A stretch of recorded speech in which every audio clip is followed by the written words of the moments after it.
자, 이번엔 애널리스트 코너입니다. 좀 타이틀 나갔는데요. 램 리서치라고 하는 반도체 IT와 또 연관성이 깊은 미국 기업, 또 거기에 TSMC, 삼성전자 이런 경쟁 수혜로 부각된다 그래서 내용을 한번 정확히 진단해보는 코너고요. 좀 재미없더라도, 무겁더라도 IT 들어보시는 게 좋지 않을까 싶습니다. 새로운 분인 것 같은데요. 키움증권 리서치 센터, 미국 기업 전문으로 애널을 하시는, 분석하시는 이원주 연구원과 함께하겠습니다. 어서 오십시오. 안녕하십니까. 네, 저희 매일경제TV에는 처음이시라고 들었습니다. 네, 맞습니다. 좀 어색하실 수 있겠지만 편안하게 육두문자 빼고는 저희가 다 받아줍니다. 네. 그런 것만 이제 피하시면 되는데 최근에 이제 먼저 본 질문 들어가기 전에 국내의 개인 투자자분들이 뉴스를 보니까 미국의 이제 워렌 버핏 이 투자의 현인이라고 하는 워렌 버핏은 항공 주식들을 손절했다 이런 보도가 나오면서 내가 잘못 투자했더라. 근데 그거를 국내에 이제 개인 투자자분들이 1,000억 원어치인가? 수치상으로 이렇게 나오더라고요. 네. 매수를 하셨다는 보도가 있길래, 국내 개인 투자자분들이 글로벌로 진출하시나? 요즘 또 해외 투자를 많이 하시잖아요. 네네. 거래량 많이 늘고 있습니다. 어떤 분야들을 좀 이렇게 들여다보시던가요? 국내 로컬에서는 진단 키트, 바이오 이쪽이 좀 핫하긴 한데. 아무래도 국내 투자자들한테 좀 익숙한 테슬라의 거래량이 가장 많이 높고요. 그리고 다들 아시는 애플이라든지 좀 아무래도 국내 투자자도 좀 접할 수 있는 소비자 제품들을 위주로 많이 거래가 되고 있는 것 같아요. 네. 좀 전에도 이제 애플이 이제 넥스트 VR, 이런 VR 업체, 가상현실 업체에 인수했다고 지금 속보가 나왔는데, 애플 같은 기업들도 많이 보시는군요. 네.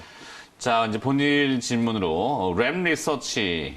저도 많이는 들어봤지만 디테일하게는 내용을 막 가물가물해가지고 글로벌 대표적인 반도체 장비 회사 중에 하나다라고 이제 이렇게 인식이 돼 있네요. 네. 구체적으로 어떤 사업을 하고 있는지 좀 설명을 좀 부탁드려볼까요? 네, 반도체 제조 공정에 쓰이는 반도체 장비를 제조를 한 다음에 이제 고객한테 인도하고 설치해주고 이제 기타 애프터 서비스들을 제공하는 업체라고 보시면 될 것 같고요. 네. 그 반도체 장비 시장이 한 연간으로 한 600억 달러 정도 됩니다. 600억 달러. 네, 근데 이제 100억 달러 이상 되는 시장은 딱 3개 정도고요. 네. 일단은 첫 번째로는 150억 달러 정도 되는 식각 및 세정 장비 시장, 그리고 120억 달러 정도 되는 증착 장비 시장, 그리고 한 110억 정도 되는 노광 장비 시장이 있습니다. 근데 램 리서치 화면에는 11억 달러였는데 110억 달러군요. 네, 110억 달러입니다. 그래서 이제 램 리서치는 이 1번과 2번, 그러니까 식각 장비 시장과 증착 장비 시장에 주력하고 있는 회사입니다. 네. 말씀하시는 삭박. 우리 CG팀이 대단합니다. 실시간으로 저걸 또 바꿔주시고. 네.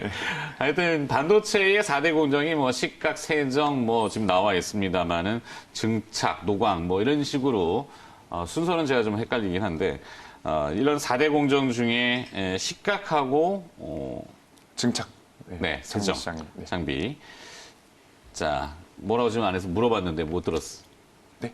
점유율, 시장 점유율이 글로벌 리하게 얼마나 되는지 궁금하답니다. 일단 식각 시장에서는 글로벌 점유율이 40에서 50%까지 되는 압도적인 1위 업체이고요. 2등인 이제 일본의 도쿄 일렉트론, 그리고 이제 어플라이드 머티리얼즈가 미국에 있는데 이제 이런 업체들 대비해서도 거의 30%포인트 이상 점유율이 높은 이제 압도적인 식각 장비 1위 업체다라고 보시면 될 것 같습니다. 네.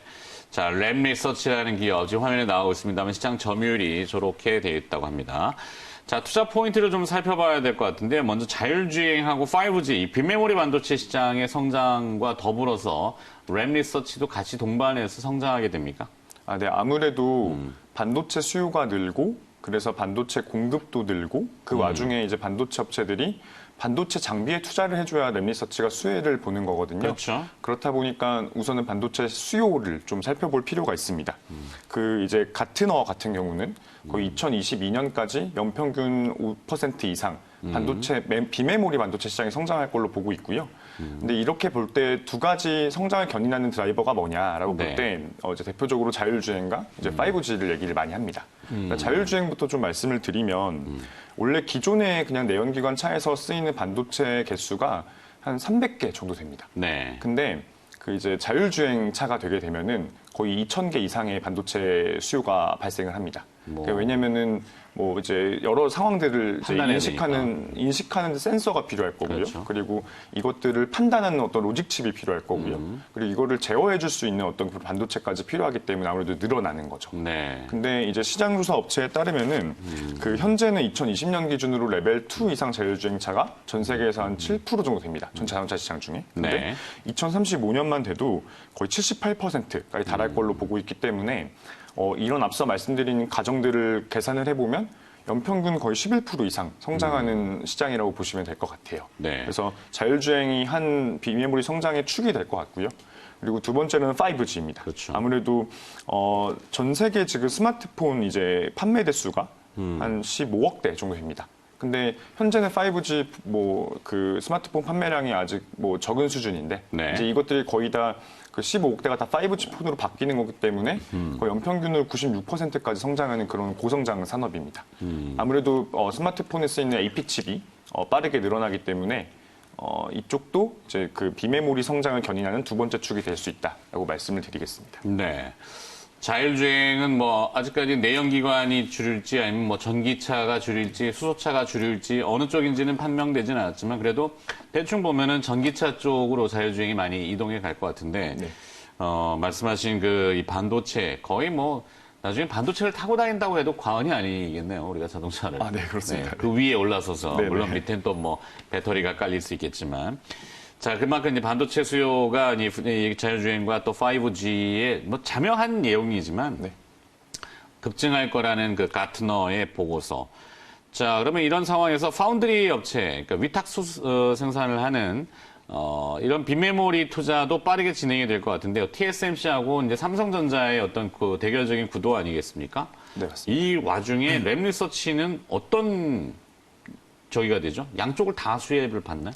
아, 네, 그렇습니다. 일단 TSMC 같은 경우는 이제 2020년 1분기 기준으로 점유율이 56% 정도 되는데요. 네. 파운드리 시장에서요. 네. 근데 2위 업체인 삼성전자의 그 추격 의지가 상당히 강합니다. 그 2019년 4월에 반도체 비전 2030을 발표하면서 얘기한 내용이 우리가 2030년까지 거의 그 133조의 이제 투자를 진행을 해서 우리가 TSMC를 잡겠다라는 얘기를 합니다. 네. 그러면은 그 두 업체가 어떤 식으로 경쟁을 하는지를 살펴봐야 되는데 첨단 공정 설비를 빠르게 투자하겠다라는 게 두 업체의 전략입니다. 네. 그렇게 되면은 아무래도 1위 업체인 램리서치의 시각 장비도 많이 사가야 되기 때문에 램리서치가 두 업체가 경쟁하는 과정에서 좀 계속 수혜를 볼 수 있는 업체라고 볼 수 있겠습니다. 네. 자, 그렇다면은 결국에는 뭐 엄마가 좋아, 아빠가 좋아 해도 애가 이기는 형태가 되는군요. 아, 네, 맞습니다. 네. 엄마, 아빠는 다 패배는 아니지만 뭐 누가 이기든지 간에 애기가 하여튼 뭐 비유 자체를 하자면은 삼성이나 TSMC가 경합을 해도 램 리서치는 양쪽으로 다 들어간다. 이게 포인트네요. 그죠? 네, 맞습니다. 자, 그럼 이 파운드리 첨단 공정의 또 핵심인 EUV 노광 장비, 극자에서 노광 장비 시장 이것도 이 램 리서치가 합니까? 아, 그건 램리서치가 하는 장비는 아니고요. 그렇죠. ASML일 텐데. ASM이라는 장비입니다. 네. 그 분야를 지금 얘기해 주셨는데 이 노광 장비부터 한번 설명 부탁드려볼까요? 아, 네. 일단 그 반도체 공정 중에 그 노광이라는 공정이 있는데요. 이런 거는 이제 웨이퍼라는 어떤 그림판에다가 네. 회로를 그 새겨 넣는 작업입니다. 그렇죠. 밑그림을 그리는 작업이라고 보시면 될 것 같고요. 근데 기존에 이제 원래 노광 장비는 그 대표적으로 크립톤 불화, 뭐 그리고 액침 불화 아르곤 같은 장비들이 많이 쓰였는데요. 이거는 약간 굵은 붓이라고 생각하시면 될 것 같아요. 그렇죠. 왜냐하면 이게 그 반도체에서 노광 장비에서 가장 기술력이 생기는 부분은 이 회로를 굉장히 얇게 그리는 게 중요합니다. 그렇죠. 이 웨이퍼는 정해져 있고 네. 얇게 그려야지 더 많은 칩을 뽑아내잖아요. 그죠? 그렇죠. 네, 그러니까 뭐 그래서 예를 수율도 들어- 올라가고 네네. 단가도 싸지고 뭐 이런 형태인 것 같은데 네네, 맞습니다. 그런 노광 장비가 핵심일 거라고 들었어요. 네. 근데 이제 기존의 기술들은 뭐 이제 빛의 파장이 뭐 248나노, 뭐 그리고 193나노 이 정도인데 이 EUV 장비는 13.5나노밖에 안 됩니다. 네. 그러니까 기존 기술 대비해서 굉장히 얇게 그릴 수 있는 기술이라고 보시면 될 것 같고요. 현재 말씀하신 대로 EUV 장비는 ASM이라는 네덜란드 회사가 독점이죠? 독점하고 있습니다. 네. 네. 장비 한 대에 뭐 2천억씩 하잖아요. 네, 맞습니다. 의뢰가 을이지만 갑인 형태? 뭐 이렇게 표현들이 많이 나오는데 네. ASML은. 네, 맞습니다. 하여튼 뭐 그렇다 치고 이 EUV 장비 도입이 시각 공정 횟수 감소, 장비 업체 매출 감소 이건 무슨 뜻인가요? 이렇게 써놓으시긴 했는데 이게 어떤 우려가 있나요? 그 랩리서치를 투자하실 때 EUV를 알아야 되는 이유는 네. 그 EUV가 전반적인 반도체 공정 횟수 자체를 줄이기 때문입니다. 예를 들면은 그 기존에 이제 그 회로에 그 그림을 패터닝. 그리는 걸 패터닝이라고 하는데 기존 기술이 LE3, 그러니까 노광과 식각을 한 3번 정도 하는 기술에서는 이 전체 공정 수가 한 27회 정도 됩니다. 네. 근데 EUV가 되면은 얇기 때문에 한 번에 그리는 게 가능합니다. 싱글 패터닝이라고 하는데 네. 근데 그렇게 되면은 전체 공정 횟수가 10회밖에 안 되게 됩니다. 근데 이렇게 되면은 식각과 어떤 그 증착 장비 시장이 좀 아무래도 축소가 될 가능성이 있습니다. 그러네요. 그래서 이런 부분들을 좀 짚고 가야 되기 때문에 말씀을 드리는 겁니다. 그거는 램 리서치한테는 약간 리스크한 요인이다. 내리스크한 요인이 있죠. 근데 뭐 당장 그런 쪽에 EUV 아주 미세한 나노 공정으로 당장 진행하는 건 좀 어려울 거고 네. 앞으로 향후 그렇게 될 거에 대한 리스크 요인을 짚어주신 거죠. 네, 맞습니다. 그렇죠? 자, 그렇다면 램 리서치가 EUV 시대를 어떻게 대비하고 있는지 램 리서치도 그냥 앉아 있지는 않을 건데. 네, 맞습니다. 저는 그 4가지 정도를 근거로 들어서 이 EUV 시장이 커짐에도 불구하고 램 리서치의 실적 성장은 반도체 장비 시장의 성장 대비 빠를 거다라고 네. 말씀을 드리고 있고요.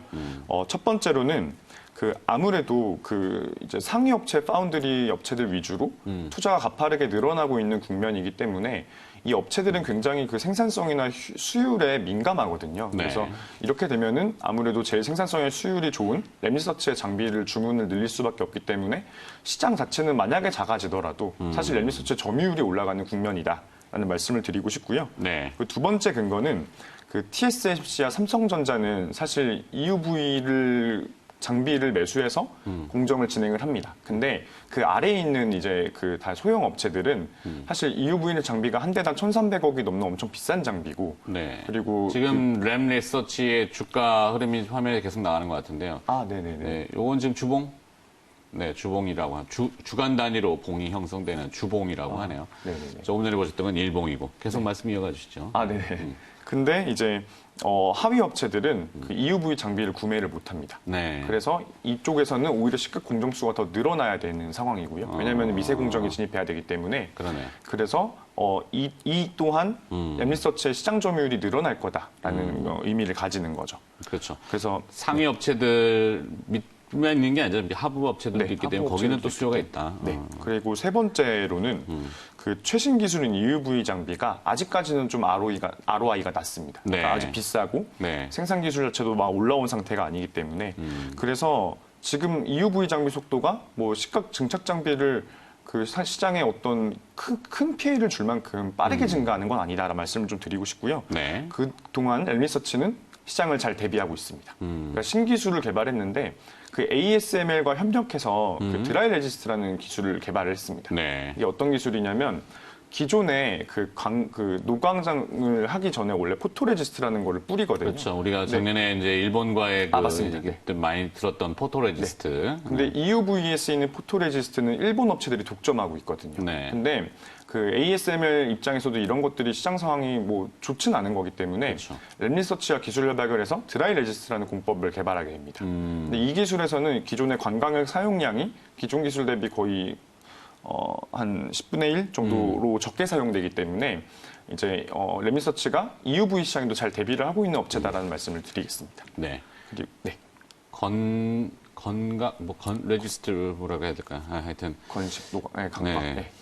자, 램 리서치가 그러면 ASML 대비 저평가되어 있다? 이렇게 평가를 하시는 것 같은데 그 이유가 무엇인지 네, 일단 결론을 좀 들어보도록 하죠. 2020년 그 PER 기준으로 ASML이 39.3배입니다. 네. 그리고 램리서치가 17.2배입니다. 근데 사실 저평가 받고 있는데 뭐 이런 원인들은 앞서 말씀드렸다시피 EUV 시장에 오면 시각 시장이 작아지지 않겠느냐라는 우려가 있을 거고요. 네. 그리고 램리서치가 아무래도 매출의 30% 정도는 중국에 팔고 있기 때문에 지금 미중 분쟁하는 국면에서는 램리서치가 좀 아무래도 주가가 좀 낮을 수 있는 이유인 거죠. 근데 이제 제가 말씀드리고 싶은 내용은 모두가 좋게 보는 ASML은 당연히 비싼 거고요. 오히려 좀 제가 말씀드렸다시피 그 랩리서치가 오해는 있지만 네. EUV 시장 잘 대비하고 있는 업체이기 때문에 이런 오해들이 점차 풀릴 겁니다. 그래서 오히려 오해가 있어서 싼 랩리서치가 투자 매력도가 높다라고 보고 있는 거고요. 네. 실제로 두 업체가 연간으로 벌어들이는 캐시플로우가 한 20억 달러 정도입니다. 근데 지금 시가총액은 ASML이 1,300억 달러. 근데 랩리서치는 한 385억 달러 정도밖에 안 되거든요. 그러니까 압도적으로 저렴한 랩리서치에 투자라는 말씀을 드리고 싶습니다. 알겠습니다. 잘 들었습니다. 오늘은 미국의 기업 램리서치를 들어봤고요. 키움증권 리서치센터 이원주 미국 기업 애널리스트가 수고해 주셨습니다. 고맙습니다. 네, 감사합니다.